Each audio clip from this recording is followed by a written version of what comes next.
سؤال اعتراضي سريع، هل فعلا لو الشعب المصري اشترى المنتج المصري هل فعلا ممكن تكون قائمة الاقتصاد بسرعة؟ السؤال ليس له موضع في الاسئله لسبب بسيط، لا يوجد منتج مصري. خلينا نتكلم. لا يوجد منتج مصري طبعا.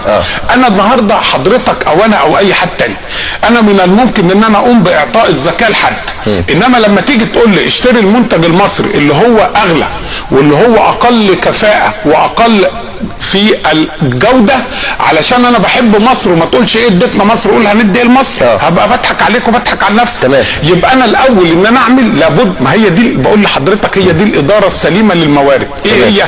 ان انا اقوم بتصدير المنتج المصري للمصري اولا، اصدر للمصري داخل. انت عندك محلات هنا مكتوب عليها بواقي تصدير. يعني ايه بواقي التصدير؟ ما تم رفضه من الخارج. يعني انت هنا درجه تانية، مواطن درجه تانية